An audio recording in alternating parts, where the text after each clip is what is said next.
Então, uma coisa é eu como professora falar assim, eu não dou conta, não é minha área de estudo, ou eu não tenho capacidade pessoal, tal. Mas uma coisa é eu dizer, eu não dou conta, mas eu não dando conta, qual é a minha pesquisa básica aqui diante desse problema para encaminhar para alguém, ou grupos, ou pessoas que deem conta, porque é aquilo que o João falou. Existem. Nós é que não temos acesso a isso, é um conhecimento que nós temos que construir. Entenderam? E o que não dá para fazer é a gente falar assim e fingir que não vive. Como o João fala assim, vou fazer egípcia, né? Não é comigo. Isso é grave. Não é comigo só se não foi mesmo, se você não percebeu. Mas se as pessoas te abordaram, se o problema está diante de você, é responsabilidade nossa como educador, como educadora, tratar disso. Dar um encaminhamento para isso. Fazer alguma coisa. Certo? Bom, dito isso, eu diria para vocês que é um conhecimento fundamental a gente conhecer os grupos de apoio, os movimentos sociais, os grupos de jovens, sabe? Que são organizados e que detêm conhecimento sobre isso e que criando grupos de pais, de mães, esses grupos eles têm um conhecimento e podem ajudar ou envolver essas pessoas. Não dá pra gente não conhecer, certo? Ou fingir que a gente não pode conhecer, que a gente pode. Hoje você vai lá no Google, digita uma palavra-chave, tem um monte de coisa, você pesquisa mais um pouco.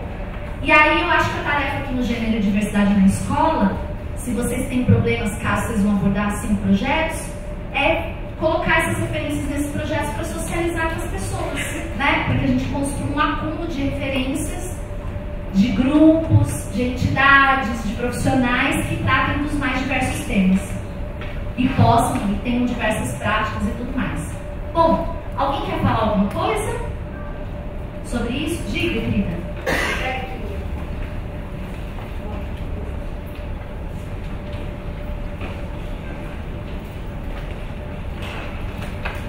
Oi, na verdade é um relato pessoal assim, do que já aconteceu comigo, referente a esses temas. Não tem problema. Tem tanta coisa para falar. Pergunta pro João, que ele falou que vai levar a gente aqui para um lado. Então tá bom. Eu hoje em dia eu estou como professora de informática na escola, só que antes disso eu era professora com módulo.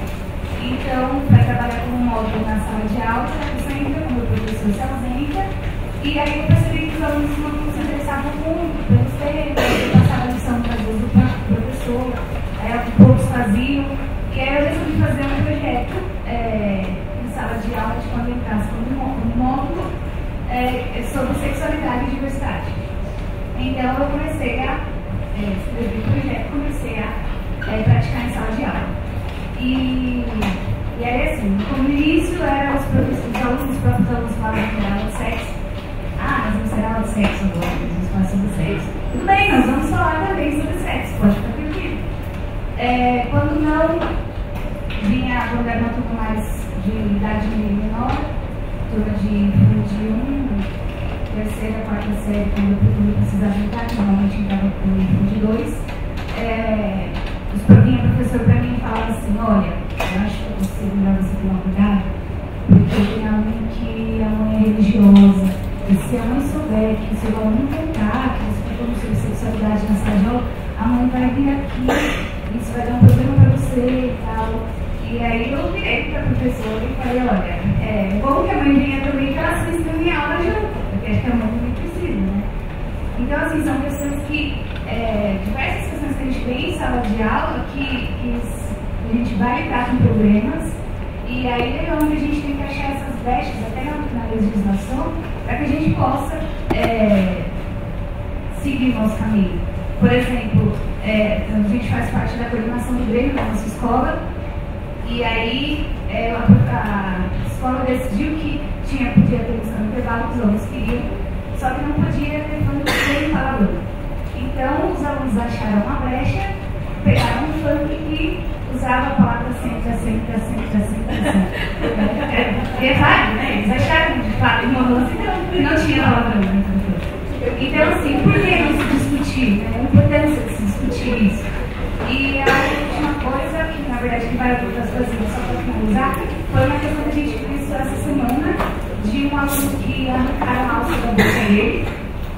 E aí, esse aluno, toda hora encaixam ele em diversos padrões da sociedade, porque ele ouve música de divas pop, ele faz coisas que mulher deveria fazer, né? A titulação é essa. E aí, por isso, arrancaram a alça da bolsa dele. E aí chamaram o aluno, conversaram com ele e perguntaram o que ele fez com ele. E aí ele chamou o outro aluno que tinha feito isso com ele. Quando chegou esse outro aluno começou a chorar muito, falando que ele tinha feito aquilo mesmo, mas porque ele estava sofrendo uma pressão na família, porque o pai arrumou outra mulher e que a mulher que o pai tinha casado era branca e que o pai, que agora ele tem um irmãozinho branco, e que o pai dele não ama mais ele. Só ama o irmão novo, o filho dele legítimo do pai, que seria, que foi essa palavra que ele usou. Agora o filho legítimo do meu pai é o filho novo dele, porque é branco e eu sou feio, eu sou sujo. Então, assim, em todas essas situações, o porquê que a gente não vai discutir isso na sala de aula? Por que a gente não vai falar sobre as questões étnico-raciais? Né? É só um relato assim, da importância disso tudo.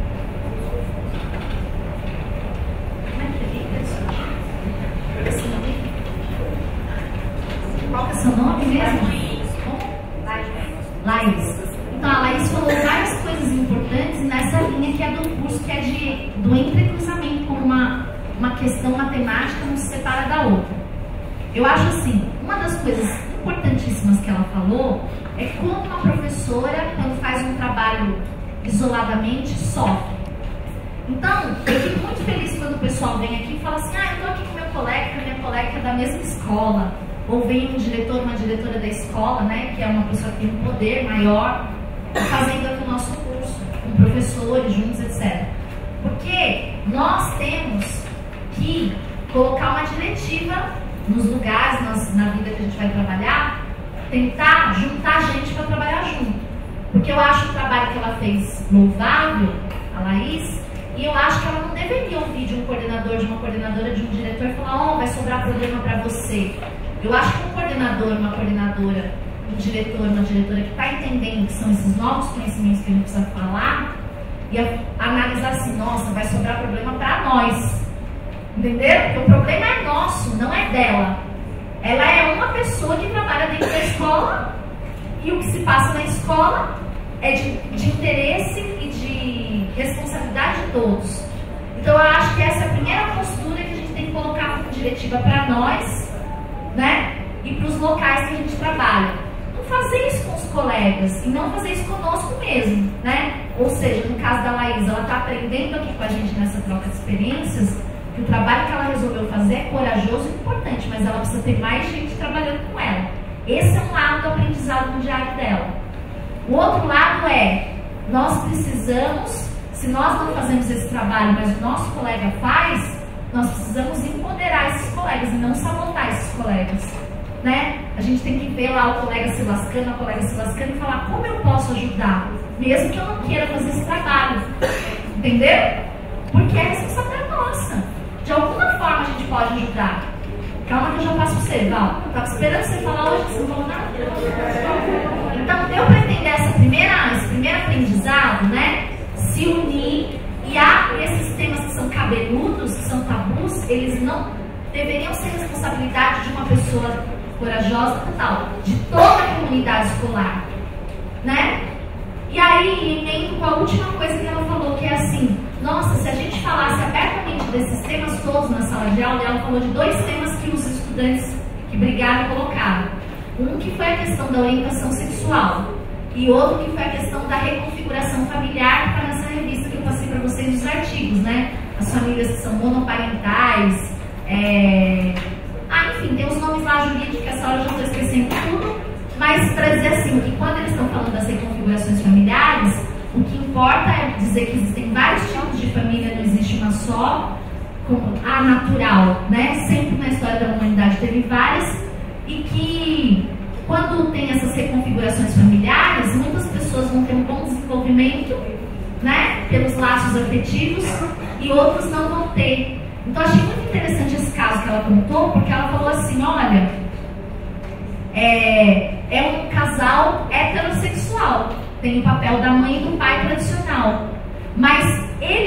filho não tem um laço, não se considera um laço de afetividade com essa família. E nesses artigos que vocês receberam aí, está dizendo que hoje o que conta nas novas configurações familiares não é o jurídico, não é o que está no papel, mas é se uma pessoa se sente afetivamente ligada com a sua família. Então, nós temos famílias que seriam consideradas normais, que têm sérios problemas porque as pessoas não têm ligações afetivas ou têm problemas afetivos. E nós temos famílias que seriam consideradas anormais, que as pessoas têm essas ligações afetivas, as famílias vivem muito bem, né? Famílias que têm 2 mães, que têm 2 pais, entenderam? Então, o que conta para uma família, um filho, ou dá certo ou não é se é gay, se não é gay, entenderam o que eu estou falando? São os vínculos afetivos.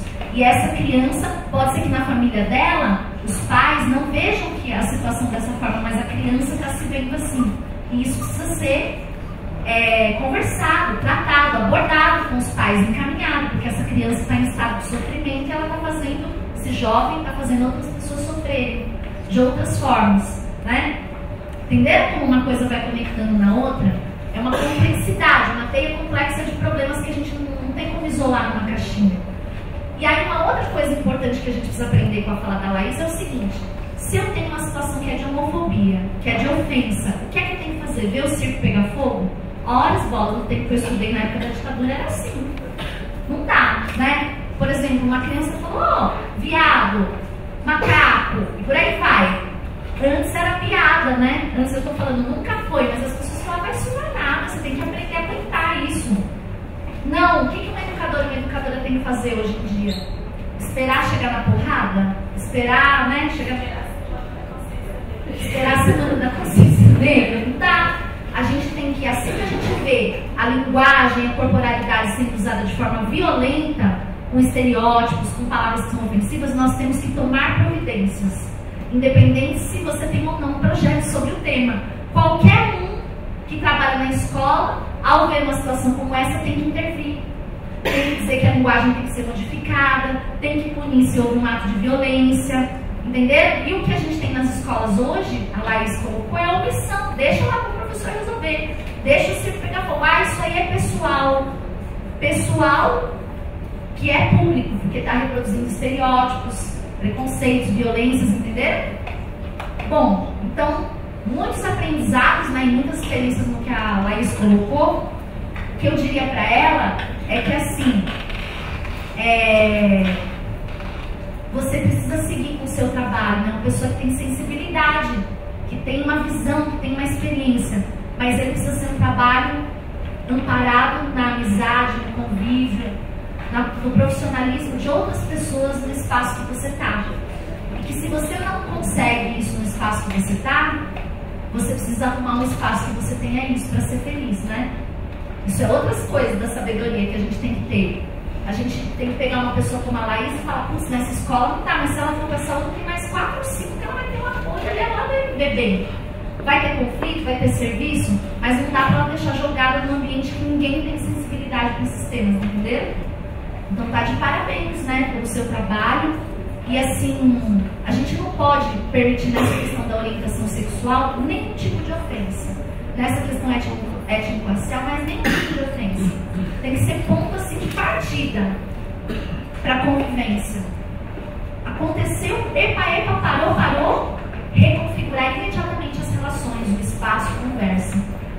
Esse é o nosso papel mínimo, né? Que não é nem criar um projeto, é só fazer mediação contínua de conflitos na escola. Agora eu vou passar a palavra para a Val e depois nós seremos obrigados a ir para o laboratório, senão seremos fuzilados, né? Pelas pessoas que estão esperando para a gente ir para o lado. Val. Sou a doutora Val, sou transexual, trabalho há 15 anos no estado. Ô Val, vem cá pra gente, porque senão o pessoal não te vê de costas. A Val é tutora do nosso curso também. É o seguinte, então desde que eu nasci eu sofri preconceito, como eu sempre sofro, né? Tanto no estado como na vida. Então, a primeira faculdade que eu fiz foi federal, foi pedagogia, em Caxias, Maranhão. Sofri bastante, tudo. De viado, viadinho, de todas as partes eu já sofri. Escola também eu sofri bastante, porque eu tinha uma professora de educação física, ela me obrigava a fazer educação física, uma coisa que eu queria fazer física com as meninas, ela nunca deixava. Antigamente, os meninos e as meninas eram separados. Passei vários processos da minha vida. Eu, com todos os processos, estudei, graças a Deus. Trabalhei no Banco Central do Brasil. Fui efetiva lá, trabalhei lá. Mas eu não era aquilo que eu me sentia muito mal. Porque as pessoas me olhavam de um jeito diferente. Eu traria um corpo diferente. Tinha que estar vestido de homem, mas tinha que estar lá trabalhando no banco, olhando para todas as pessoas. Peguei, larguei tudo e fui para a educação. Porque a única coisa que eu faço para mudar a educação, eu vou mudar a educação.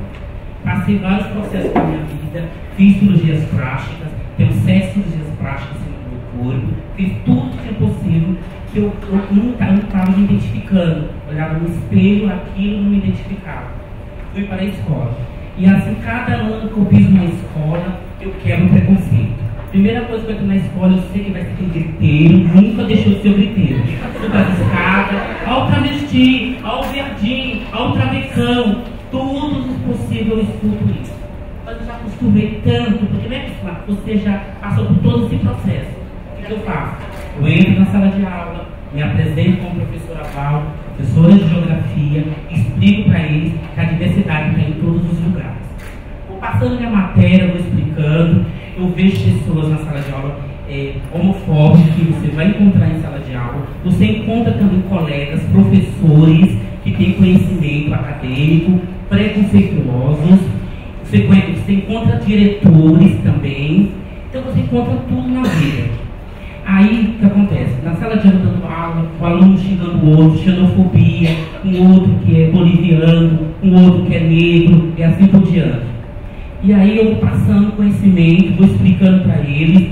Aí as salas que não são as minhas salas passam, me xingam, e eu simplesmente faço o meu trabalho. Até que um dia eu fui na sala de aula, na sala sentada, quando veio um aluno. O professor, eu posso assistir sua aula? Eu disse, pode entrar, se não é meu aluno, pode entrar. Porque eu vejo todas as vezes que você está dando aula, os alunos ficam te observando. Aí eu falei assim, pode entrar, não tem problema. Porque ele entrou na minha aula, queria assistir minha aula, porque via todo mundo sentado, ouvindo o que eu estava falando. Porque quando eu estou falando da matéria, dos mapas, e assim por diante, eu vou mostrando o mundo. E o mundo, você vê que a diversidade está em todos os lugares. Eu falo para ele que a diversidade está em todos os lugares. Já viajei para fora, já morei fora, morei em Milano, morei na Suíça, morei em Rio, na cidade do norte da Itália, conheço bastante os países europeus. E a diferença é grande. Então eu falo para ele o seguinte, respeitar, todo mundo tem que respeitar o colega. Mas infelizmente o Brasil, aqui as pessoas não conhecem a lei. A Lei 10.948/2001, eu aprendi ela, decorei ela, porque eu uso ela em tudo. Quando fala de banheiro masculino e feminino, a lei está bem clara. Eu posso usar o banheiro feminino, desde que eu não chego lá para constranger ninguém. Se eu entro no banheiro feminino e uso o banheiro adequadamente, não tem problema nenhum. Então, isso está na lei. A Lei 10.948/2001, ela existe. As pessoas só vão sofrer quando pesar no bolsinho dele. Então, eu sou sincera, eu falo sincero. A pessoa que me discrimina, eu falo na escola, eu falo para o diretor, eu falo para o professor, eu falo para o aluno, eu vou atrás dos meus direitos. Porque eu sou graduada, sou pós-graduada, eu estudei para estar aqui. Eu acho que o respeito é múltiplo. O respeito dos meus colegas, respeito dos meus alunos, e graças a Deus, eles colocam o tapete vermelho para me passar.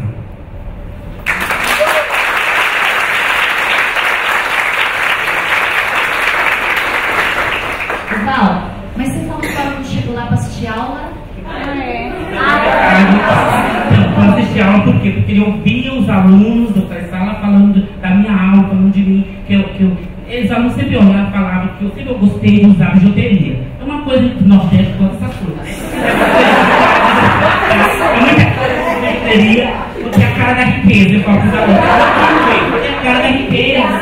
Aí diz, professora, você está tão linda, é a cara da riqueza, não sei o quê. Então eles ficam ouvindo isso. Aí dão risada, mas sempre assim, fazendo os trabalhos deles. Então os outros alunos veem da outra sala por que aquela aula da professora é divertida. Porque eu brinco com os alunos, eu falo, cara da riqueza, você está muito bonita, você é linda, beijinho no ombro, coisas que eu gosto. Eu acho que não estou ofendendo ninguém. E aí os alunos da outra sala vieram assistir a minha aula porque professora é muito séria, e eu sou uma professora que eles gostam, porque o adolescente ele gosta de se trabalhar junto com ele, igual com igual. Entendeu? Foi por isso que os alunos começaram a lotar minha sala. Eu falei, gente, olha, eu vou parar esse negócio, essa brincadeira, porque eu vou ver. Exatamente, por quê? Porque os outros professores estavam falando, professora, o aluno está saindo na sala, quem para sua sala? Não sei o quê. Eu falei, não, calma. Aí eu falei para os professores, aí eles falaram, não, tudo bem. Mas é nessa parte, porque como eu sou do Nordeste, então eu tenho essa parte de brincar. E a gente que é da diversidade mesmo, você sabe que a gente gosta de brincar. A gente gosta de alegria, de amor, de felicidade e pronto.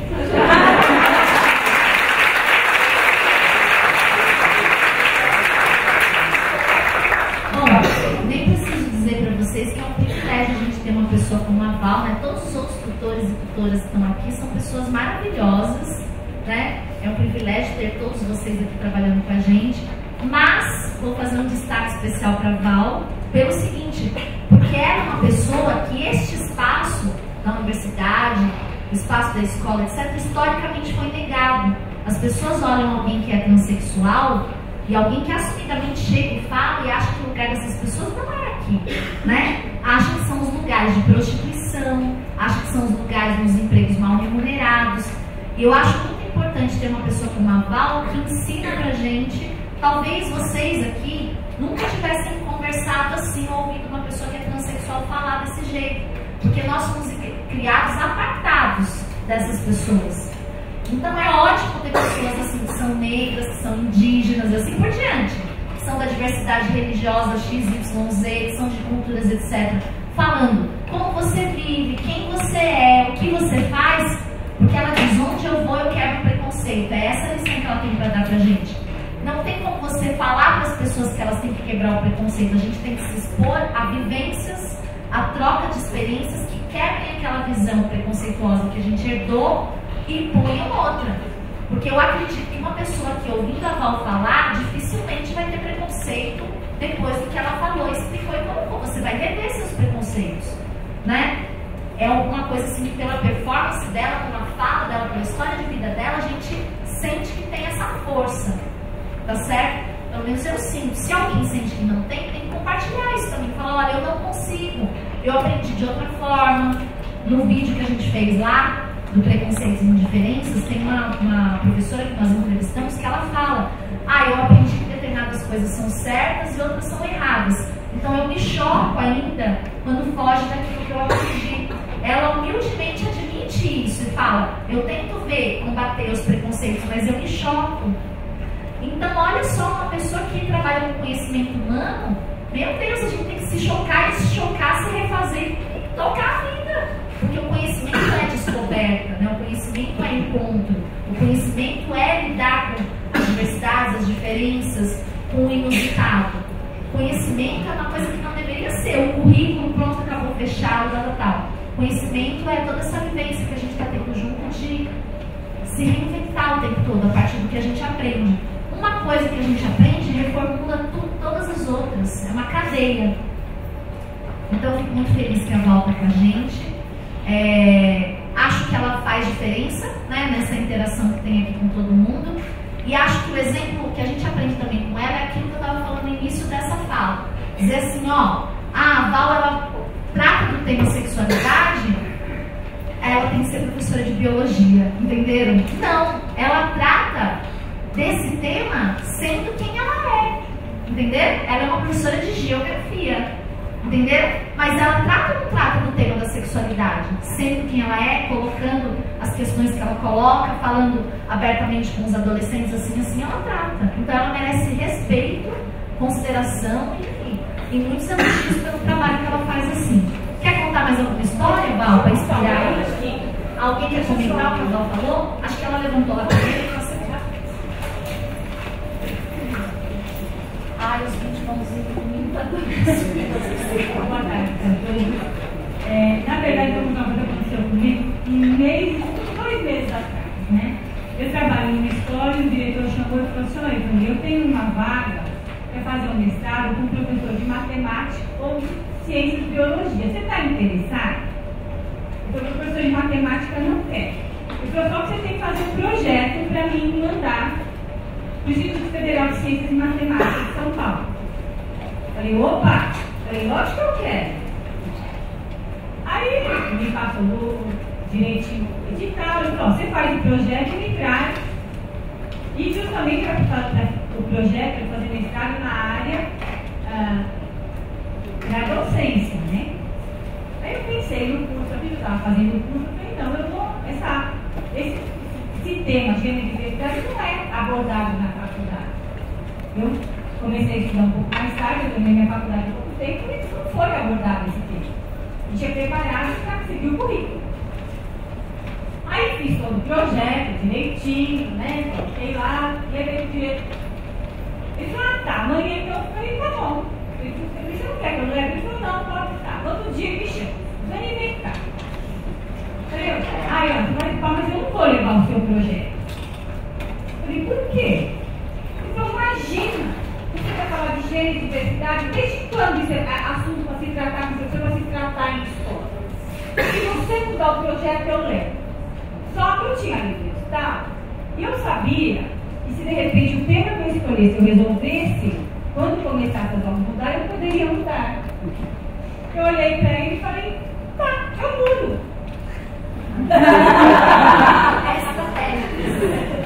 Eu tinha lido bem o edital, eu li o edital umas 4, 5 vezes para ter certeza, para mim não errar nada. As pessoas falam assim, truco, ladrão. Falei, tá bom, peguei e fui lá. Trabalho como inclusão.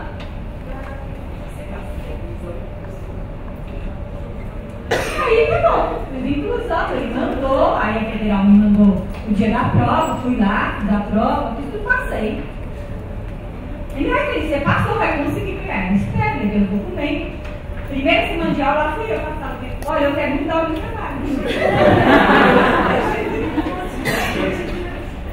São estratégias de resistência, né? Tá. De conseguir. Agora, eu acho um absurdo. O diretor falou para mim, como você quer tratar desse assunto? Quer dizer, eu sou professora de biologia. Ah, eu pensei que você era professora de matemática. Eu sou professora de biologia. Como que pode, né? Olha a cabeça da Tá de parabéns, diretor de ó, escola. palmas pra ela aqui.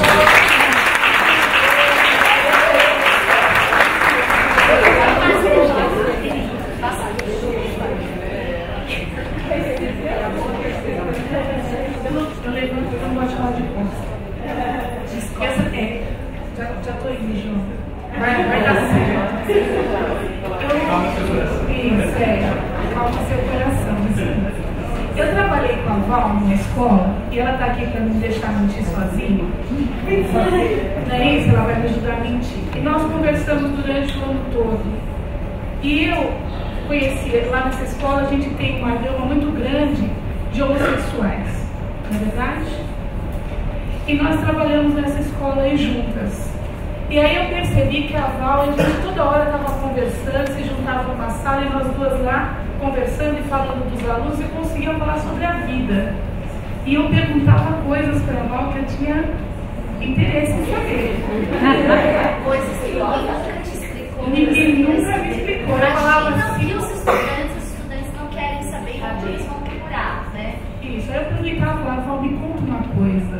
E aí ela sentava lá e falava, despachadona assim, entendeu? E falava. Tudo que você sempre quis saber Tudo sobre o que gênero e nunca teve coragem de perguntar. Inclusive sobre as viagens que a mulher viajada, vocês já perceberam, né? Então, e depois, nessa ida e vinda, a gente conversou, aconteceu de eu interagir nesse projeto aqui, e eu falei, Val, você é a pessoa certa para o projeto lá que eu estou participando. Se inscreva porque é importante ter você conosco. E ela veio. Depois disso, aconteceram várias coisas na escola e eu percebi, conversando com a Val e vivenciando também, que não é um preconceito de quem é heterossexual, com quem é homo, com quem é trans, não. Entre os professores da escola que são homossexuais, também tinham um preconceito com a Val. Por isso que existia aquele aluno que ia para a sala dela assistir aula. Isso ela não contou aqui. O professor perdia o tempo da aula dele para falar mal dela. E o homem é homossexual. Entendeu? E o namorado dele também perdia o tempo da aula dele para falar mal dela. Então, isso não é exposto. Então, Então, isso não pode existir, né, gente?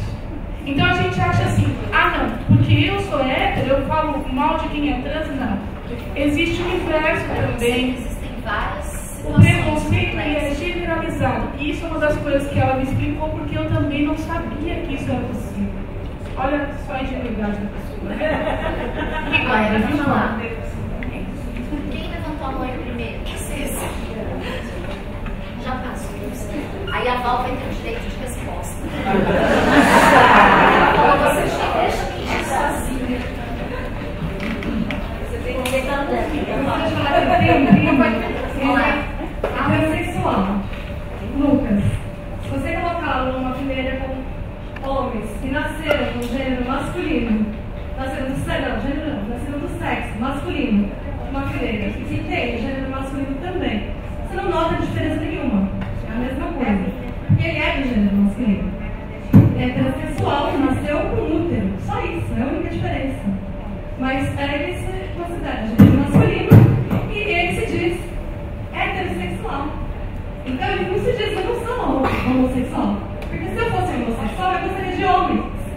Porque tem transexuais que gostam de homens. Né? Não é porque eu tenho um útero que eu sou homossexual. E eu acho que isso está certo. Então é bem complexo.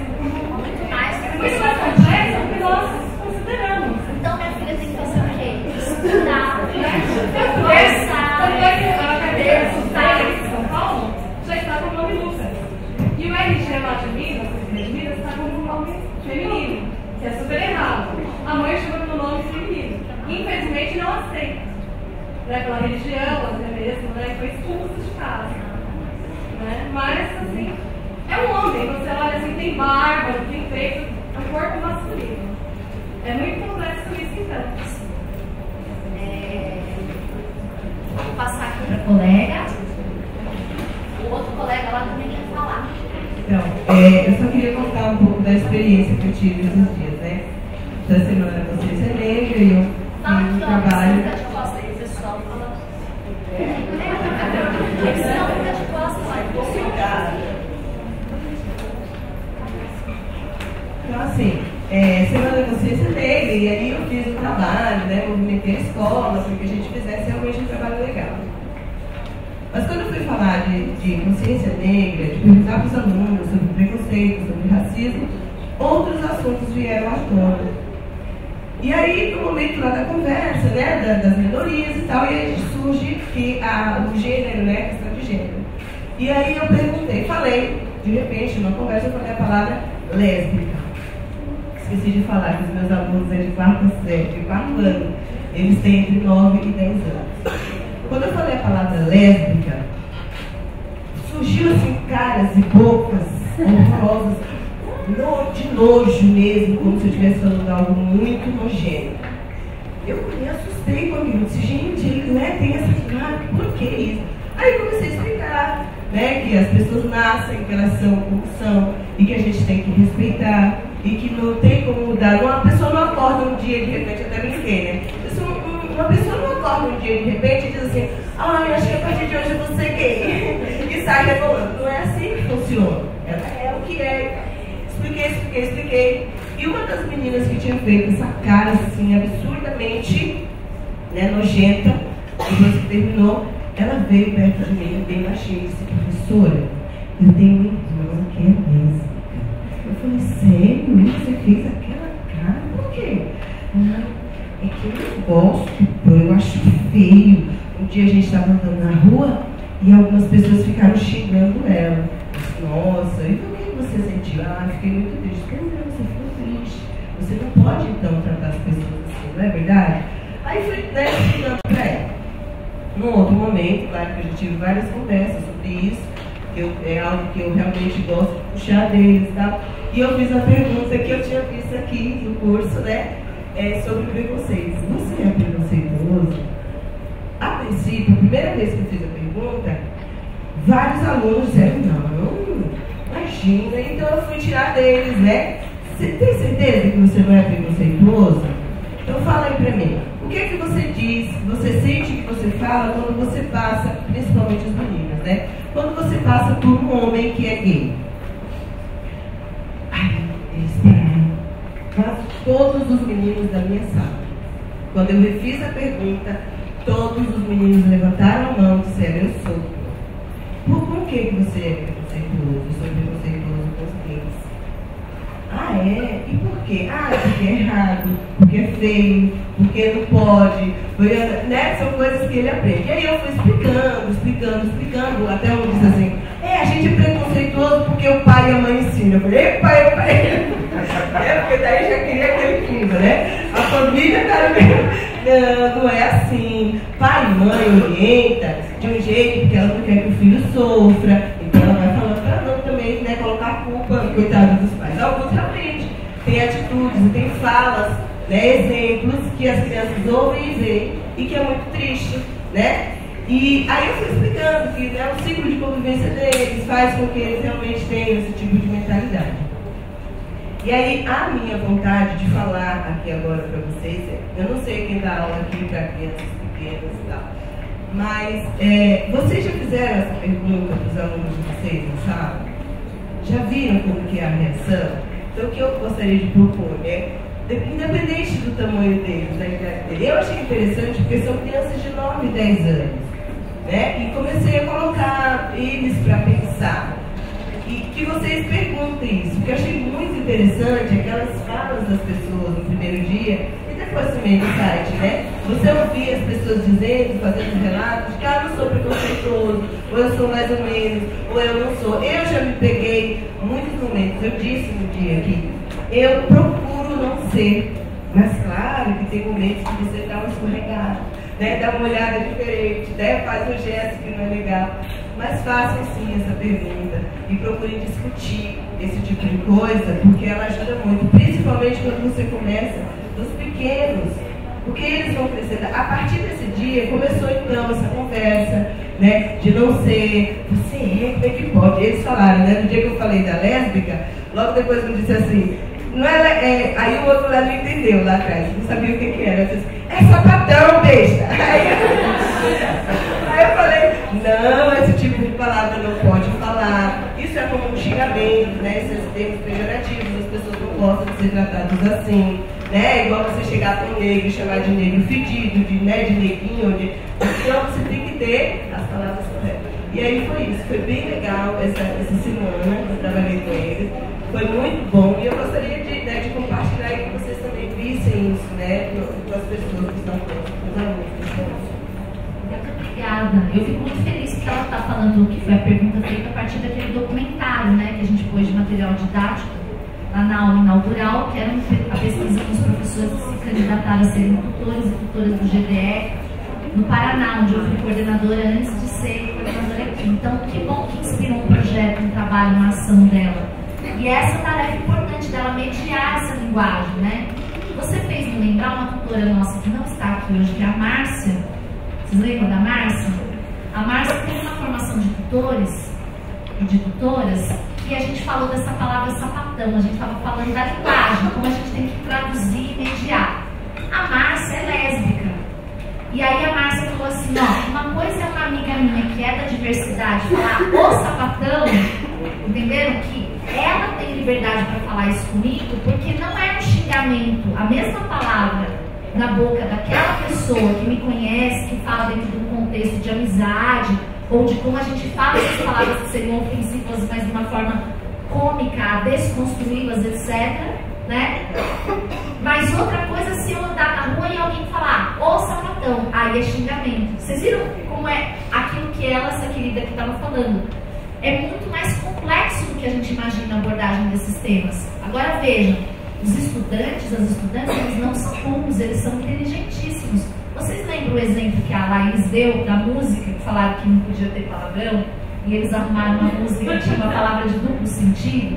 Então, assim, a gente não pode subestimar a capacidade das crianças, a idade, o meio que elas vivem, porque elas têm a capacidade de serem polivocais, de terem muito mais flexibilidade para falar e entender múltiplas linguagens do que os seus pais, do que os seus próprios professores e professoras. Então a gente tem que fazer essa linguagem transitar em vários níveis, mostrar que uma palavra ela é performatizada, ela transforma o comportamento conforme o contexto, um gesto. E assim a gente está capacitando essas crianças, esses jovens, a serem hábeis na comunicação. E na comunicação não violenta. A serem hábeis na mediação de conflitos, de culturas, etc., que é o que está faltando no mundo. Alguém mais quer falar? Aí ele e agora, Luiz Pires? Olha lá. Ele veio, é igual o cara do The Voice.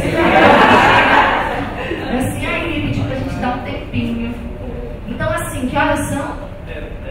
Eu só ia falar um pouco do Tidia. Sim. Porque em 15 minutos a gente vai avançar. Tá.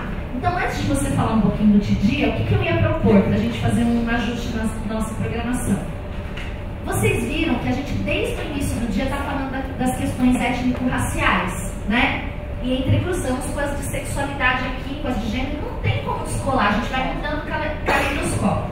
Então eu estava pensando, João, que em vez da gente ir lá no laboratório, fazer um intervalo, voltar para falar das questões e depois dançar, a gente já podia falar dessas também aqui, você falar do Tidia, a gente ir para o laboratório, depois ir para o café e aí fazer a prática das relações étnico-raciais que a gente dançar no encerramento.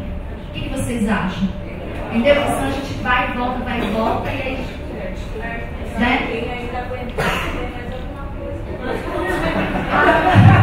Não tira o meu café da tarde. Dona Marta Miriam já quer cortar o meu café da tarde. É igual o meu filho que fala, o filme dos hobbits, que eles têm o primeiro café da manhã, o segundo café da manhã. Então, vamos fazer isso? Deu mais ou menos para entender? Ó, a gente não emendou falando das questões étnico-raciais, então a gente agora podia fazer um fecho, alguma coisa nessa questão, tem várias pessoas que querem falar. Aí você falava do Tidia e já saía com tudo isso, sexualidade e étnico-raciais sobrepostos, para ir para o lado, para fazer os práticos diários, coisa lá. De lá a gente ia para o intervalo e dançar e aí vai embora, para não ter que voltar aqui, entendeu? Para discutir mais uma parte, dá para a gente emendar, entenderam mais ou menos? Vai para o lado e... Quantas pessoas eu tenho? Não, a gente pode falar mais 15 minutos. Pode ser? Por que eu estou falando 15 minutos? Não é para encolher o outro eixo, porque desde manhã nós estamos falando dele. Vocês perceberam? Era isso que a gente queria combinar no fim da tarde, né? Porque não tem essa separação. Eu achei muito importante, acho muito importante emendar com a questão da sexualidade. Quem levantou a mão, levanta a mão já e pega essa sobreposição. No seguinte sentido, a gente observa que os preconceitos em relação à sexualidade são terríveis. Mas quando a gente sobrepõe esses preconceitos ainda à questão étnico-racial, fica pior ainda, entendeu? Fica ou não fica, entendendo o que eu estou falando? Ou seja, não dá para você dizer que é tudo igual a gente estava falando das palavras aqui, né? Uma coisa é você ser um homem gay, branco, certo? Na sociedade aqui ocidental cristã. Outra coisa é você ser um homem gay, negro ou indígena, entendeu? Uma mulher gay, negra, percebe? Exatamente, você vai colocando uma série de categorias. Pessoal, a gente vai colocando uma série de categorias que vão se sobrepondo e essas categorias vão aprofundando as desigualdades, certo? Então, por que a gente tem que falar disso? Porque, veja, lembra que antes do intervalo eu falei para vocês que o que nós estamos fazendo aqui é uma política do modo de viver junto, é uma política da subjetividade que valoriza os sujeitos, é uma política qualitativa da convivência. Veja, as políticas públicas que existem, elas às vezes tratam desses problemas de forma estanque, vocês entenderam? E nós temos que inventar essas novas políticas que vão tratar desse tema de forma mais caleidoscópica. Porque nós temos sim que ter legislação, temos que ter os direitos, etc., mas nós temos que entender que conforme essas marcas de desigualdade se sobrepõem, a coisa vai ficando mais grave, certo? Então, eu gostaria que vocês falassem um pouco sobre isso, contassem histórias assim que já vão puxando para essa questão étnico-racial, né? O que eu observo, falando assim da minha vida, eu observo os meus amigos e as minhas amigas que são negros, que são negras, que são afrodescendentes, que se autodenominam assim, o assado, que são falando de povos indígenas, se autodenominam pelas diversas etnias, e que são de orientação sexual, homossexual, bissexual, transexual, por aí vai, sofrem muito mais do que os meus amigos e as minhas amigas que são brancas, entenderam o que eu estou querendo dizer? Eu poderia dizer para vocês contar N situações no âmbito educativo, né, que vão causando esse problema e que, portanto, nós precisamos pensar em projetos, em práticas que favoreçam essas pessoas, favoreçam mesmo, que é o lance, como o pessoal fala, das cotas. Eu imagino o seguinte, ó, nós não deveríamos fazer projetos só nas disciplinas, ou só pontuais. Nós deveríamos trabalhar em conjunto na escola para ter um mapa da identidade, da vivência dos estudantes que a gente acompanha desde criança, para que a gente pudesse ajudar esses que estão numa condição de fragilidade, vulnerabilidade, de maior preconceito, para fazer ações específicas para empoderar essas pessoas.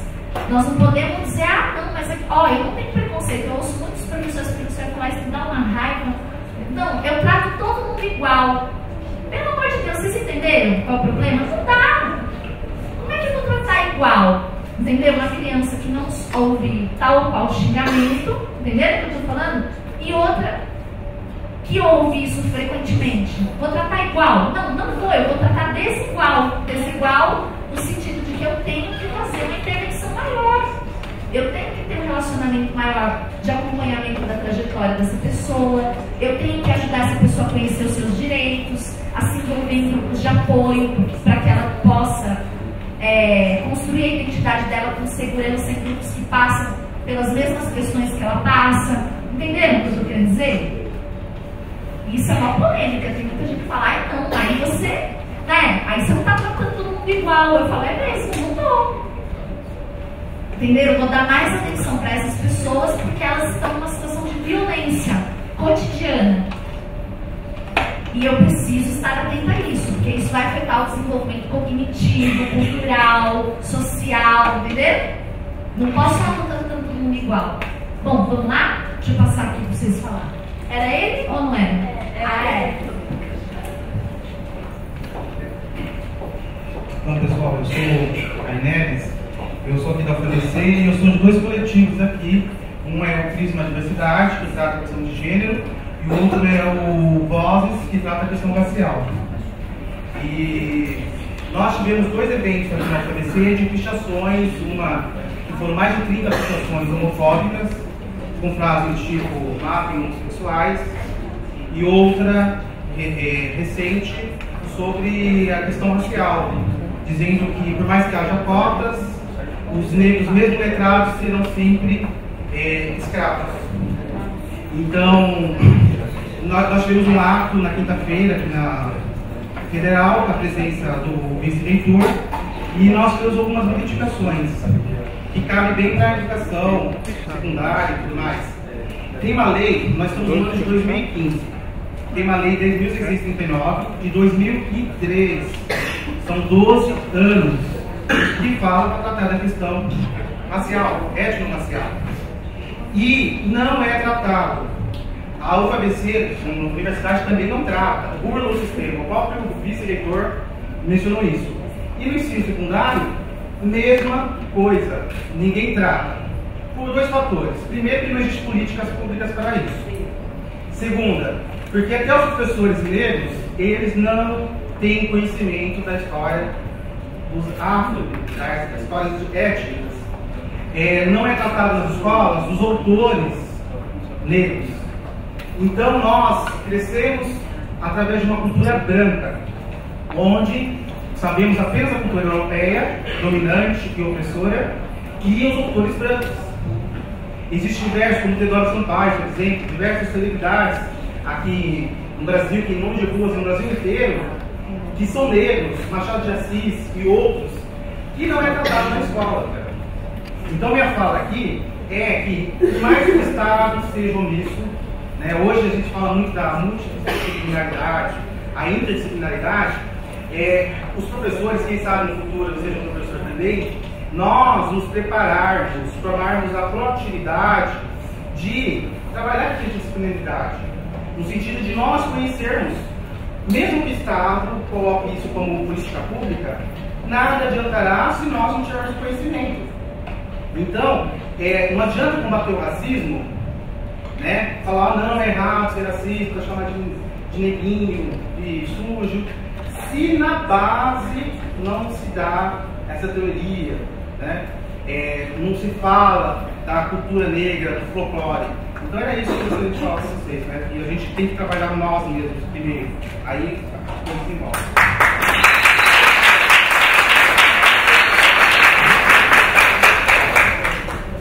É o Rai, né?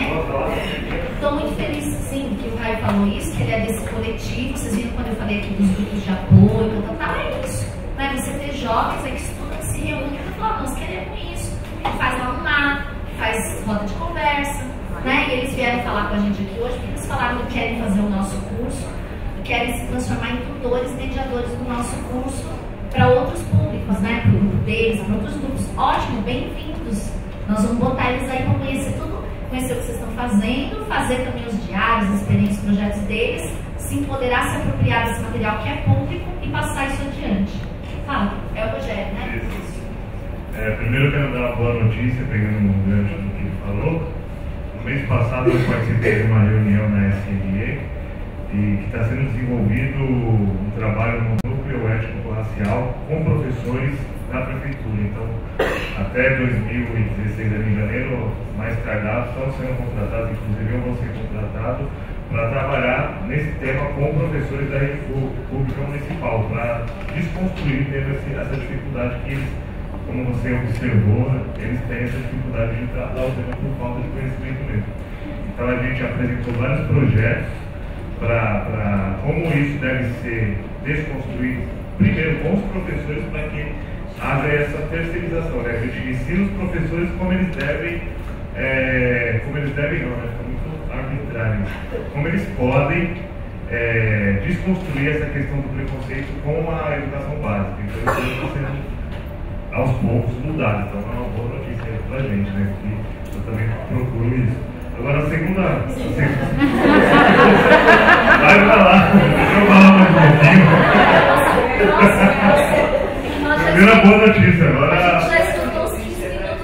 A experiência foi a seguinte, eu estava conversando com os estudantes essa semana, eu dou aula no segundo e no terceiro do médio, né? Aula de arte. Onde que é mesmo? Em Itaquera. Aí, eu estava conversando com eles porque eles sempre me perguntam por que eu não dou aula de desenho, essas coisas mais artísticas, né? E eu falo para eles que educação artística é uma coisa que acabou em 96, né? Só que alguns professores ainda insistem em ficar só ali desenhando, pintando, cortando. É importante, mas o ensino de artes hoje não se resume a essa. Exatamente, eu explico isso para eles. Vocês têm que ter retórica, vocês têm que saber explicar a produção artística, isso que vocês fazem é legal, mas se vocês não souberem explicar, não serve de nada, é decoração. E aí, puxando isso, eu entrei na questão da África, né?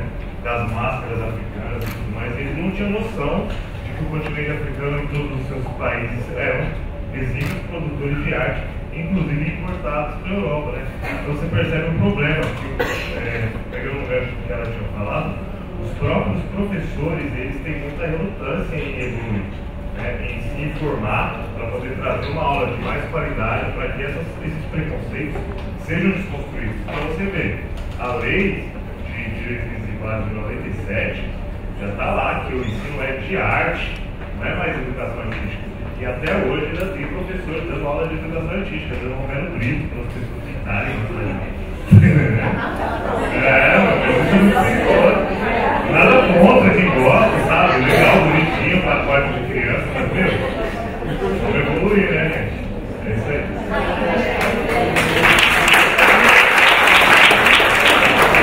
Olha, gente, sobre arte e cultura africana brasileira, nossa, é tão conhecimento, né?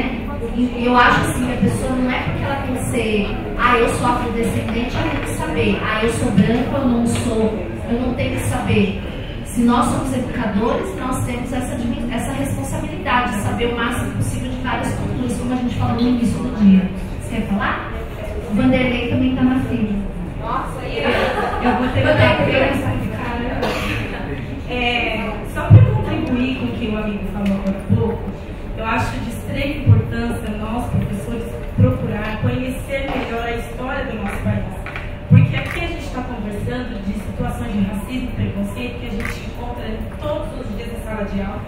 desde a educação infantil até a universidade. Como foi dito aqui, a gente tem conhecimento disso na prática, né? Eu acho que a gente vai evoluir um pouco quando a gente compreender que o racismo ele não é individual. O racismo no nosso país ele é institucional. O nosso país ele tem um projeto que é eurocêntrico, que é masculino, que é branco, e que a escola ela teve o papel e ainda tem de colonizar essas crianças, de colonizar esses alunos. E nós, professores, às vezes, cheios das melhores das intenções, reforçamos esse processo de colonização. Quando a gente faz um projeto de africanidades, e trabalha com as crianças animais da África. Quando a gente faz um projeto de africanidades e apresenta uma dança de pérola negra, né, representando a cultura africana. Então, acho que a gente tem que buscar conhecer a história da África, a história do nosso país, porque é uma história muito dolorida e muito dessa desigualdade social que a gente tem acaba dando sequência em muitos dos problemas sociais que nós temos, né? Aí entra a questão de gênero, entra todas as questões de diversidade, mas a questão racial é uma chave. Quando a gente aprender a trabalhar com isso, aprender a empoderar essas crianças, aprender a contradizer esse sistema perverso, que é perverso esse sistema que está aí, a gente não vai conseguir seguir adiante se a gente ficar só no nível do preconceito, em discussões em sala de aula. A gente tem que colonizar de africanidade as salas de aula, entende? Esse ano eu entrei para trabalhar no fundamental, sempre trabalhei em educação infantil. Peguei a turma no meio do ano, projetos prontos, e tinha um projeto lá de contos de fadas. Maravilhosos os contos de fadas, mas é uma referência única. E assim, uma história única ela é muito perigosa, a gente tem que contar várias histórias, né? Então, falei, poxa, já está pronto, eu tenho que fazer alguma coisa. Então, eu coloquei lá contos tradicionais e comecei a trabalhar os contos de fadas. Peguei um mapa mundi com as crianças e cada história que a gente lia, a gente procurava a origem, de que país, procurava no mapa, colocava a taxinha, colocava na legenda. Quando a gente terminou de ler meia dúzia de histórias, o que tem de errado, né? O que tem de errado, né? Os contos tradicionais que a gente conhece, todos vêm do mesmo lugar. Olha o tamanho do nosso globo terrestre, né? Será que tem outras possibilidades? Será que outros povos também contam histórias, produzem culturas? Então vamos lá. E aí a gente começou a contar histórias do continente africano, mas não história da África. História do Mali, história de Gana, quais são os países? Porque às vezes a gente trata a África como que é um continente extremamente diverso, que a gente ainda tem aquele mapa econômico, né, que chega a ser, parece que foi desenhado uma régua. Se a gente pega um mapa de etnia, é uma diversidade tremenda. Então, começar a trabalhar essas etnias, onde que elas estão, as crianças? E a partir daí, as próprias crianças, professora, e aqui no México? Tem história do México? Vamos pesquisar histórias do México. E aí você vai, então assim, são práticas que a gente coloca no nosso dia a dia, independente do tempo que a gente trabalha, se é geografia, se é química, se é biologia, porque a gente tem que, já que a gente foi instruído, né, no processo histórico para colonizar as crianças, vamos colonizar de África, vamos colonizar de América Latina, do Oriente, e mostrar essa diversidade toda, né? Para que quando tenha um processo igual teve recente de terrorismo no continente europeu, nem todos colocam a bandeira da França como capa de perfil, né? E tem um pouco de crítica para parar e pensar antes de tomar uma atitude comum. Acho que é um desafio para nós, enquanto educadores, sair desse estado de conforto e ver que o sistema é perverso e que a gente faz parte dele.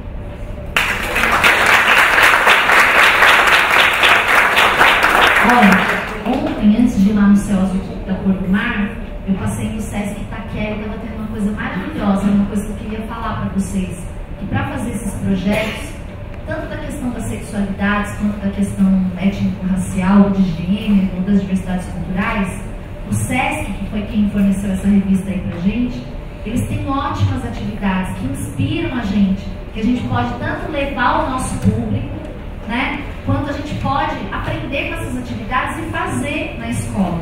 Então, ontem lá no Sesc Itaquera, estava um grupo musical, né, de uma comunidade também contando história e histórias do Senegal. Foi uma coisa linda que eu nunca tive a oportunidade de ver na minha vida. Eu, como eu falei para vocês, me formei há 20 anos atrás. Quando eu me formei, não tinha história da África. Entenderam? Foi uma lei, como vocês falaram, que eu me formei em 94. Foi uma lei posterior. Hoje tem. Hoje quem está se formando no curso de História tem que fazer.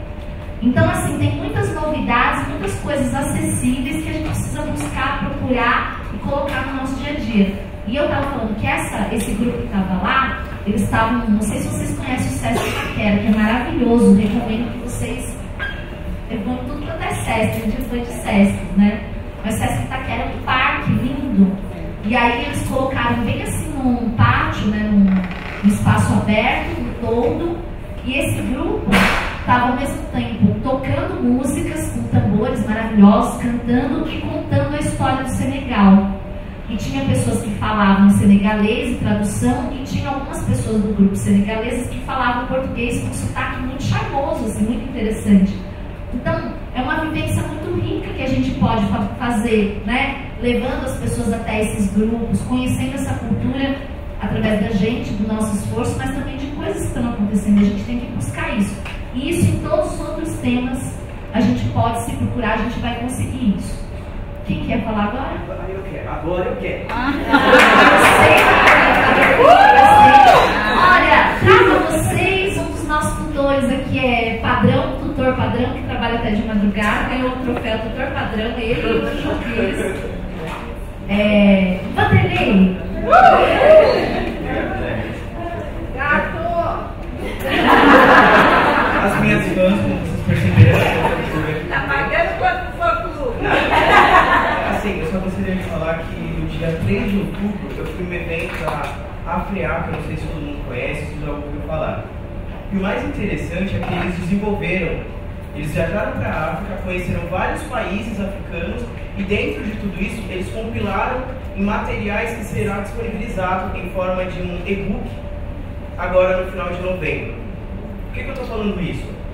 Nesse evento, eu como negro, me envergonhei de olhar para mim e ver como a gente realmente sabe tão pouco. Mas o quanto esse tão pouco é negado. Tudo que eu sei porque eu fui procurar. E não porque foi me dado. Não porque eu aprendi no meu ensino regular. Então eu acho que a gente tem que entender que há formas, há métodos.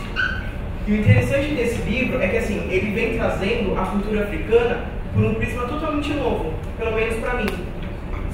Cada país visitado, eles foram em todos os lugares possíveis e imagináveis, mas fora do eixo que é imposto pela sociedade, fora do turístico.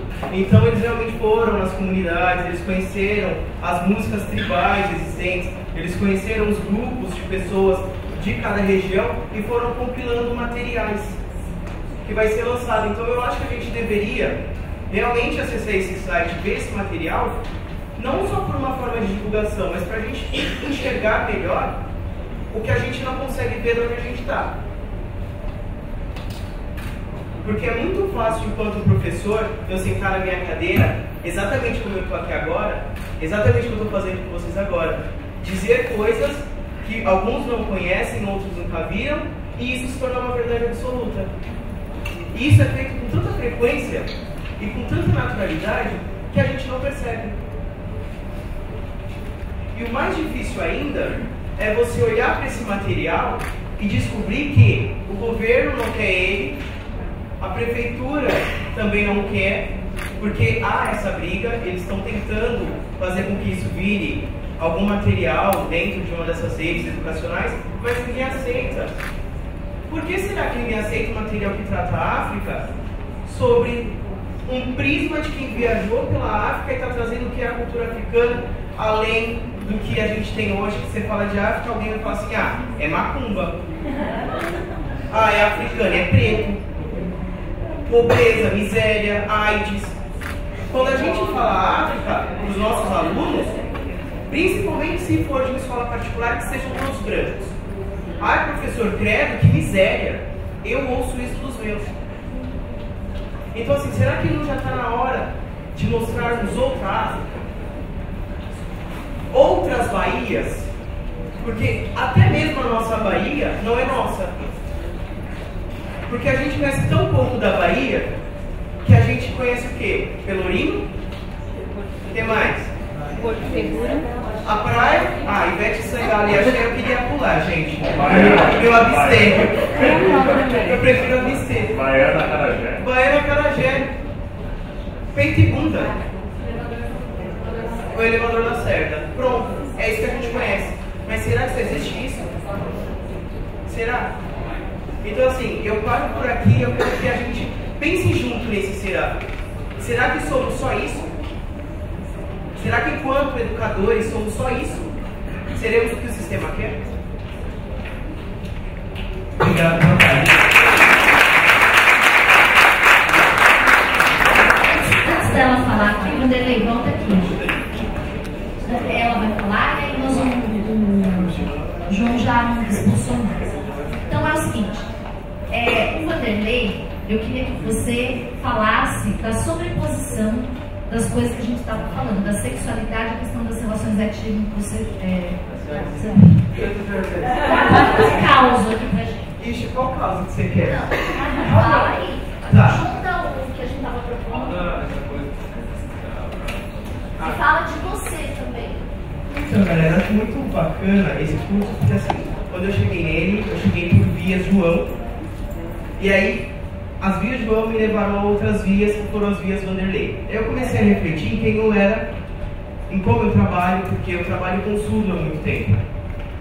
E uma das questões que eu acho muito engraçada é que alguns dos meus alunos surdos eram gays. E alguns deles eram brancos, outros eram negros. Só que quando eles saíam para o mundo ouvinte, que é o nosso mundo, eles não sofriam preconceito porque eles eram surdos ou porque eles eram gays. Não, eles sofriam porque eles eram surdos. Mas enquanto comunidade surda, eles sofriam porque eles eram negros e gays ou gays. Porque daí o ser branco gay não conta, entende? Ele só era gay. Se ele fosse branco, ele só era gay. Não tinha uma distinção. Eu acho que é doloroso dizer isso. Mas isso acontece com a gente. A gente nesse processo não enxerga o outro. Eu posso contar várias histórias, porque eu já passei por várias histórias pelo fato de ser gay, pelo fato de ser negro, pelo fato de falar com a mão, e tipo, é uma coisa meio italiana, é uma coisa italiana negraiada, é uma coisa meio surda. E isso é muito engraçado, porque assim, passa por tudo que a gente falou até agora, assim. Eu não ouvi todos os discursos que vocês fizeram, nem os da Andréia, mas eu conheço, e eu posso dizer, onde eu estou, que cada um de vocês e que cada história é isso. Eu posso contar a história da professora que, na minha segunda série, antiga segunda série, lá em 1992, século passado, tô velho. Ela virou pra mim e falou assim: além de negro, burro é nordestino e não sabe escrever o nome. Assim, Só não falou que você era gay porque ela ainda não sabia. Quando eu queria ver. Então, assim, eu não passei por todos os eixos em duas falas. Entende como isso é tão natural para quem faz e é tão doloroso para quem recebe? Hoje eu posso estar aqui e dizer o que eu quero. Como uma amiga minha disse, se você não for lá, se você não fizer o seu mestrado, o seu doutorado, ninguém vai te ouvir, meu camarada. Várias amigas aqui, a Paula vai ter direito de resposta. Entendeu? Então é isso, a gente tem que se empoderar sim, a gente tem que estudar sim, a gente tem que ler sim, e tem que apontar o dedo na cara do outro e falar: meu amigo, você está errado. Você está errado. Recentemente aconteceu um caso muito legal na faculdade, onde não me envolvia, mas eu tomei as dores e fui pra cima. Eu tinha 4 meninas brancas na lanchonete de uma faculdade que eu trabalho, que eu não vou dizer o nome, mas depois, se quiser saber, pode perguntar que eu falo. Fora do microfone. Chama no WhatsApp que eu respondo. 4 brancas conversando. Uma delas estava no telefone e fez assim, tinha que ser preta mesmo para chegar atrasada e não dar conta do que faz.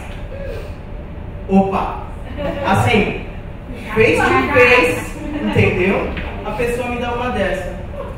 Saí de onde eu estava, então, chefe, aconteceu isso, você vai tomar uma medida ou você quer que eu tome? Eu não posso fazer nada, então tá, obrigado. Desliguei e fui na sala da diretora do prédio, gente. Não perdi tempo. Aconteceu isso, isso, isso. Você vai tomar uma medida legal, punitiva, ou eu vou ter que abrir um processo fora da faculdade? A gente pode apelar para o interno ou externo. Ela chamou as meninas, foi acariada a situação, as meninas disseram que, não, a pessoa que a gente estava dizendo era negra na outra linha. Eu fui na sala da diretora e falei assim, não importa qual é a cor da pessoa que estava na outra linha. Ela falou na minha frente, não importa, eu sou negro, não é só porque eu poderia ser branco, eu tomaria a mesma atitude. Detalhe, gente, a pessoa está no 8º semestre de Direito, no 8º semestre de Direito. Inicia o processo. Então, ela foi punida. Provavelmente vai entrar na Comissão de Direitos Humanos da Câmara quando tiver Então, só que assim, sabe uma coisa divertida que eu descobri que é essa palhaçada aí? Se essa pessoa tiver algo que desabone ela em algum quesito, ela não pode assumir nenhum cargo público. E essa pessoa já tem ela tem uma advertência universitária assinada por ela por conta de racismo. Então, assim, essa daí não vale. Entendem? Agora imagina se eu tivesse ficado na minha calado e engolido esse sapo, que não era meu, mas tudo bem. Seria mais uma lá fora fazendo o que quer. E aí eu pergunto, será que a gente realmente vai continuar ouvindo o que a gente ouve todo dia? Todas essas palhaçadinhas. Olha lá, é sapatão. Olha lá, olha o jeito que ela... é viadinho, ó, a roupa que ele usa. Pô, dá um tempo, né? Eu acho que a gente já tá cansado e calejado, até o meu vídeo já dói dessas barbáries. Será que tem outra história que você quer que eu conte? Você quer falar? Eu quero. Então vem.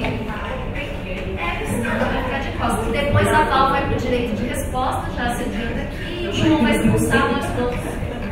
Eu quero contar um diário, não está no meu diário, mas foi um fato que aconteceu, porque eu sou branca, meu pai é branco, mas os irmãos dele são todos negros. Meu irmão é mulato, minha mãe é filha de índio, então ela também é morena. Então meu sobrinho é branco e o outro é moreno, não chega a ser negro, mas é. E aí eu venho aqui, peitinho da tia, vem aqui. E assim, não, eu não sou preto, eu sou branco. Assim você é branco? Não, eu sou branco. E meu filho é branco e minha filha é morena. Porque puxaram pro meu irmão e pra minha mãe. E meu filho é branco. E aí eu fui entender, mas o que acontece? Vem aqui, Nico. Conta pra ti, o que aconteceu? Por que você é branco? Não, porque eu não quero ser marrom. Eu não quero ser marrom. Falei, você não quer ser marrom por quê? Não, porque você é branca, minha mãe é branca, o Cris é branco. Falei, seu pai? Não, meu pai é marrom. Mas ele gosta de ser marrom, mas eu não gosto de ser marrom. Falei, você não gosta de ser marrom. Então foi a ideia do giz. Eu comprei o giz de cera e eu ensino para os meus alunos. Agora eu estou na educação infantil, mas dei aula há muitos anos no ensino médio e fundamental 1. Então eu não chamo rosa de rosa da cor da pele, eu chamo de rosa palha. Então as minhas crianças aprenderam isso, é rosa palha. Professora, tem rosa palha? Tenho. Então foi isso, eu comprei uma caixa de giz, né, daquela com os tons de marrom. E falei, olha, qual é a cor que dá pra você?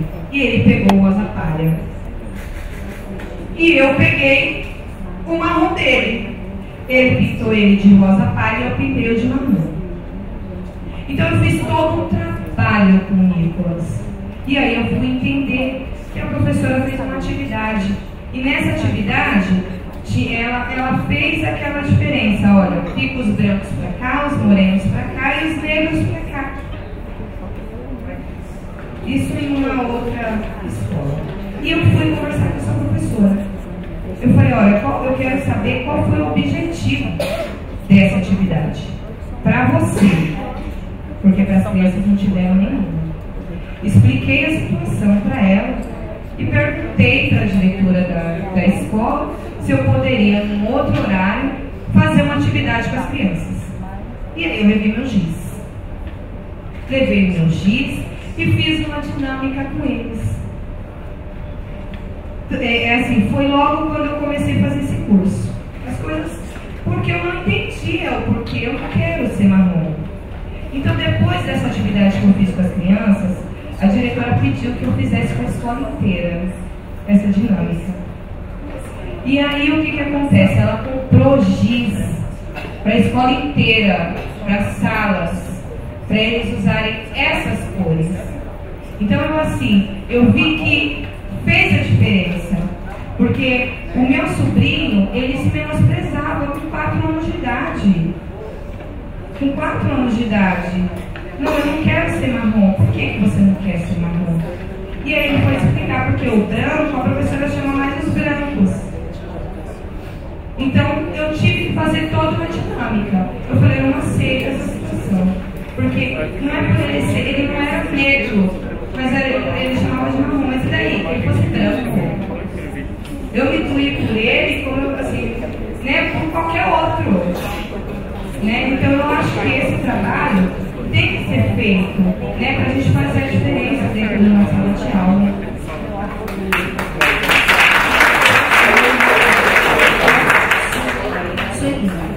Então, eu queria falar uma coisa aqui antes de passar o direito de resposta para a Val, também do encerramento, que é o seguinte, Sueli. Veja, esse trabalho que você fez é um trabalho fantástico, né, que é um trabalho assim de construção e desconstrução de identidades, né? De autoestima, de mapear os preconceitos, tal. E aí, olha só, quando a Sueli vai falar dessa condição, dessa pluralidade étnica, dessa marca afro-brasileira, ela usa várias palavras, que é uma característica da nossa cultura. Ela usa o termo negro, negra, ela usa moreno, né? Mulato, o que mais? Que outro termo que ela usou? Marrom, pardo é o que tem lá no IBGE, né? Ela não falou, mas tem lá na ficha do IBGE, tem isso. E vários outros que a gente poderia falar. Diferente de quando a gente fala branco, por exemplo, entenderam o que eu estou querendo apontar?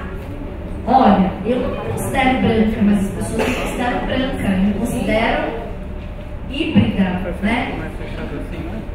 Bom, mas por que eu estou falando isso? Porque assim, quando a gente vai falar das relações étnico-raciais, é importante a gente fazer o trabalho que ela fez de levantar essas palavras, como as crianças se identificam, como os nossos parentes se identificam, como nós somos identificados, e isso causa um incômodo, um constrangimento.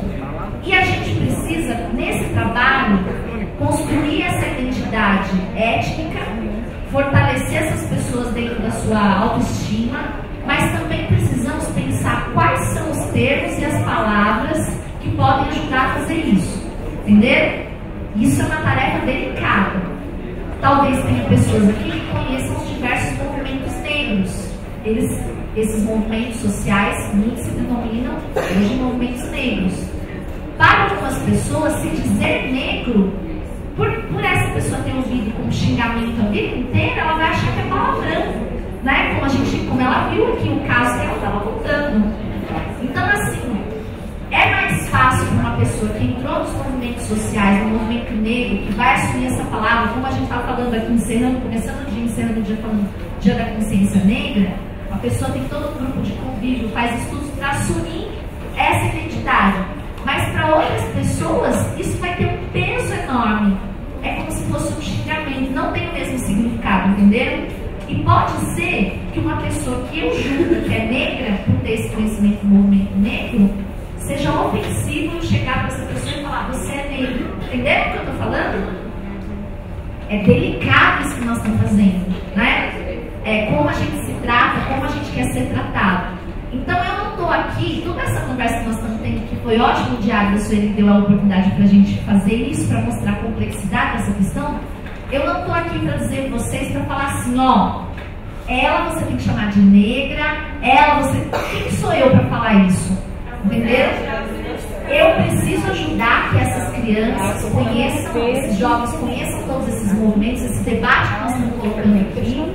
E eu preciso ver em que ponto essas crianças e jovens vão construir o seu processo de auto-identificação. Eu preciso saber como em cada fase da vida as pessoas querem ser chamadas. Mesmo que, vamos supor, e isso é um problema aqui na universidade, entendeu? Porque, por exemplo, às vezes, alguns estudantes que são do movimento negro, eles vêm falar pra mim que eu falando assim, eu tô errada. Tem gente que vem e fala assim, não. Entendeu? Isso que você tá falando, pra mim não dá, porque, ó, eu tenho que me assumir assim, isso, a pessoa já tá no processo de auto-identificação, né? Mas eu tenho minhas dúvidas, vocês entenderam? Né? Talvez até por não ser pertencente a esse grupo identitário, com uma identidade tão forte, e ver esses outros casos que estão sendo relatados, como a Sueli falou, eu fico me perguntando e torcendo para que haja muitos projetos com todos esses movimentos sociais, as pessoas que discutem, né, a cultura negra, a afro-brasileira, a questão, entenderam? Tudo isso para as pessoas conversarem e entenderem como esse processo de auto-identificação pode ir ocorrendo. E como eu posso chegar na pessoa e falar assim, se eu preciso disso, né, numa atividade, alguma coisa assim, nesse momento da sua vida, como você se autodenominaria? Então, no primeiro GDE que eu fui coordenadora, que foram 1.500 alunos lá do Paraná, a gente deixou o campo que era para a pessoa se identificar, cor, né? Porque tinha isso, o MEC exigia na ficha. Mas eles punham opções, que eram essas que a gente estava falando aqui. Tipo IBGE, a gente deixou 100 opções. E aí tinha pessoas que punham assim, marrom bombom, colorido.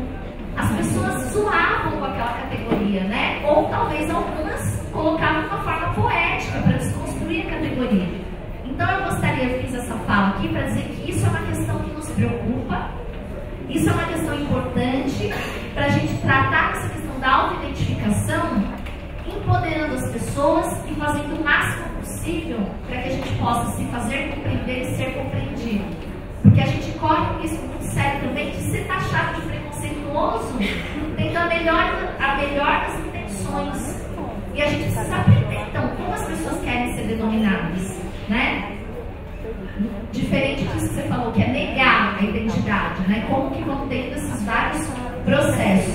E, infelizmente, isso que a Sueli contou, o diário que ela fez é uma versão maravilhosa pela fala dela, pela toda a complexidade da fala dela, de vários diários que tem no GDE. Nós temos relatos assim, como eu falei aqui, da moça que se esfregou no bombril, da moça que ouviu a história da menina no rádio que morreu tomando banho com produto de limpeza. Vocês lembram que estava na aula inaugural? Se lavou com água sanitária. Nós temos o caso aqui da moça que contou que o filho da colega, ela chegou em casa e estava coberto de talco, né? Nós temos muitos casos, entenderam? É uma ferida aberta essa questão da auto-identificação. Isso em relação à cultura negra, a identidade negra, e isso também em relação à identidade indígena.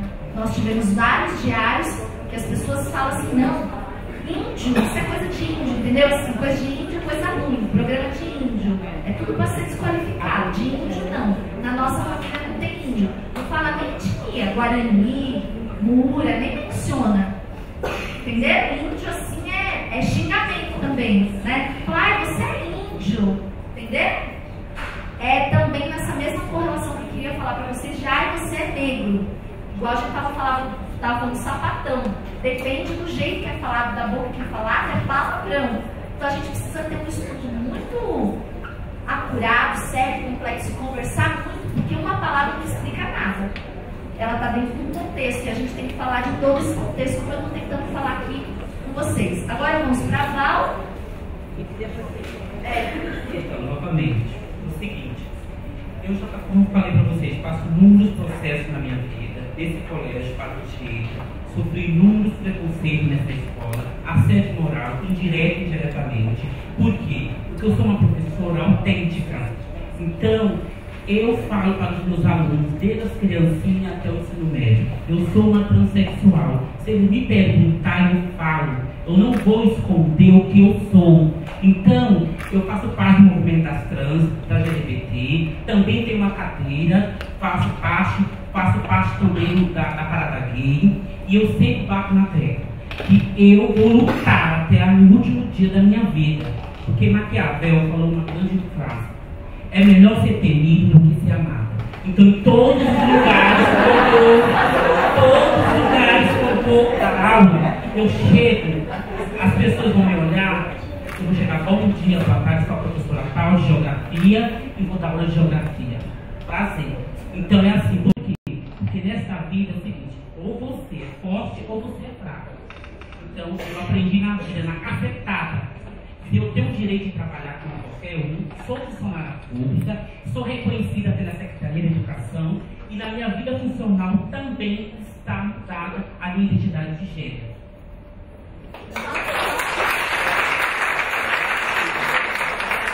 Para encerrar, Val, queria que você falasse dessa questão étnico-racial, que você falou que viajou por vários lugares, que você é nordestina, que você fizesse um cruzamento desse. Então, eu viajei para vários países, sou nordestino, sou do Maranhão, sertão nordestino, farinha seca, tudo tem direito, morei numa cidade pequena, casa coberta de palha, eu até me emociono quando eu falo, mas minha mãe sempre falava pra gente, era 13 irmãos, meu filho, a única coisa que eu posso dar pra vocês é o estudo. Fui estudar em Caxias, sem um centavo. Caxias é uma cidade que fica próximo de Bacabal, no Maranhão, tem uma universidade federal. Fui lá estudar lá com todas as forças. Passei em primeiro lugar no vestibular, que eu sempre fui criticada, sempre fui humilhada na escola. Eu era aquele viadinho, eu era aquele viado, aquele não prestava, mas eu tive um apoio de uma professora de matemática. Eu nunca esqueci o que ela falava para mim.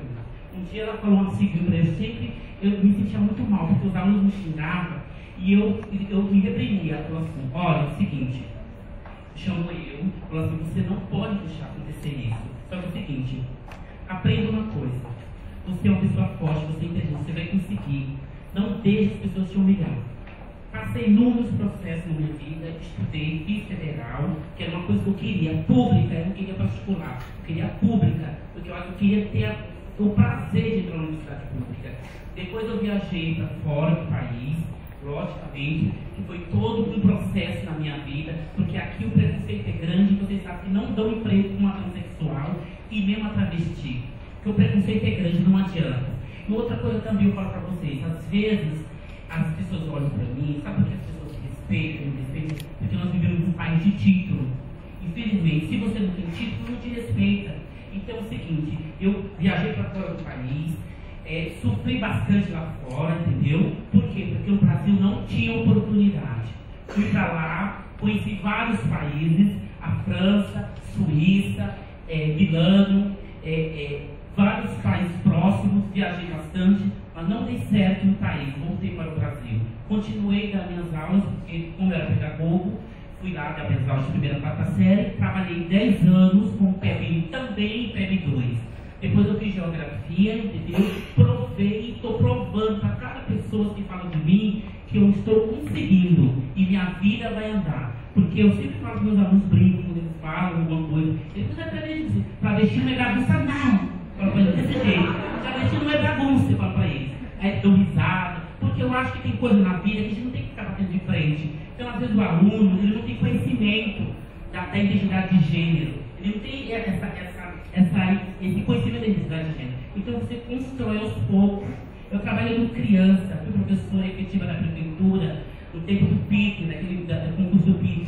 Trabalhei com as crianças e eu sempre trabalhei. Eu sentava no chão, a roda de crianças, eu ficava conversando com as crianças e sempre falava sobre ética racial, sobre preconceito. Eu sempre falei com meus alunos. E eu trabalhei bastante tempo, depois eu fui para o ensino médio e agora eu penso assim comigo.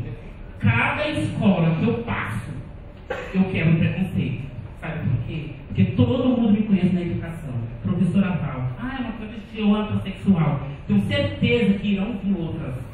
Só que não vão passar o que eu passei. A humilhação que eu passei não vão passar mais. E os alunos, eles já estão entendendo que é uma travesti, que é uma transexual. Porque está na mídia, está na televisão, está na novela, está em todos os lugares. Não adianta você tampar o sol com a planilha. Então, assim, é isso que eu gostaria de falar para vocês. E uma frase que eu desejo deixar para vocês, também de Paulo Freire. Ninguém ensina ninguém, mas ninguém aprende sozinho. O mundo lá fora ensina.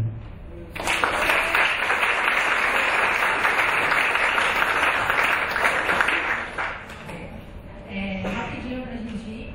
Não, é muito rápido. É justamente isso também é uma coisa. Eu acho que a gente, todo mundo sofre preconceito quando é minoria. Independente de qualquer coisa. Eu sou vegetariana. Eu sou minoria e sou excluída. Eu não sofri um preconceito direto. É uma brincadeira, mas é verdade. Quando a gente não tem um olhar pro outro que é diferente, a gente não percebe. Então eu fui almoçar fora, porque eu não como presunção. Nossa, é Marcela. Não, mas assim, é só Marcela tá falando uma coisa importante, que é a força da cultura, né?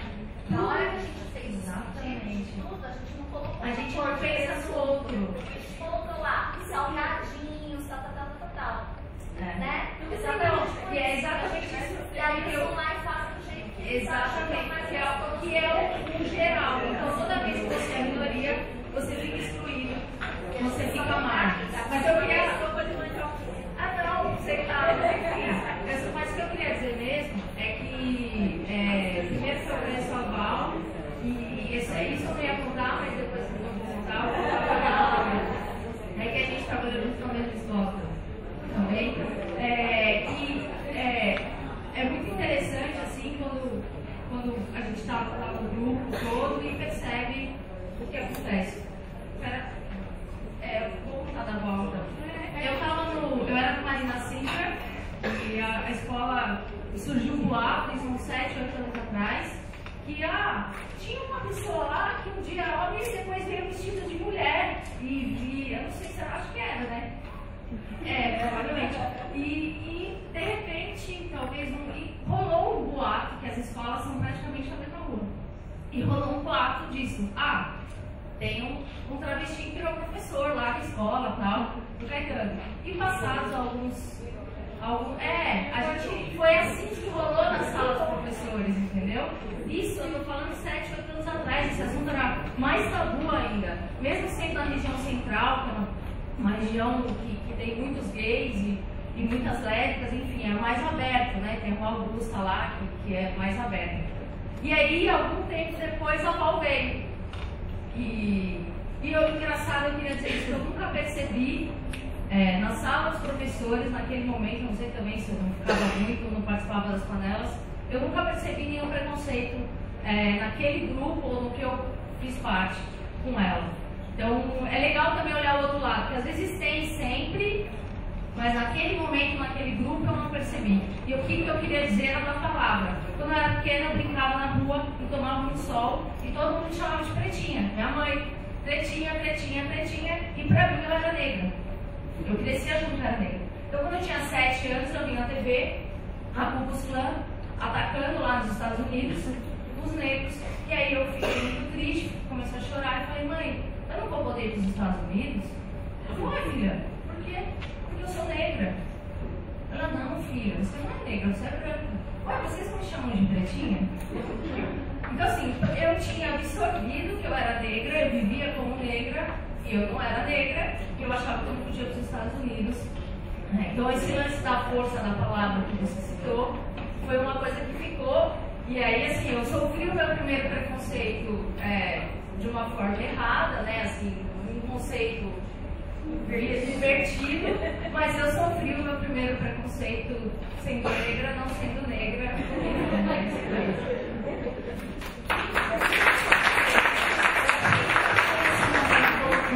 São palavras que por alguns são consideradas muito carinhosas, mas para outros não, são ofensivas. Depende do contexto que use. A gente precisa estudar isso. Estudar não é teoria só, a gente precisa estudar cada caso, cada realidade que a gente está vivendo, para poder ver como a gente muda a nossa forma de se expressar. Então agora, gente, é o seguinte, tem um café da tarde, e aí a gente vai para a sala de informática, né? O Marcelo arrumou lá e você está levando as cadeiras para a gente ficar todo mundo na mesma sala, mesmo que dupla ou juntos, né? Assim, um trio, não sei. Ele falou, propôs a gente fazer assim. Vamos ver se dá pra fazer assim. Todo mundo na mesma sala.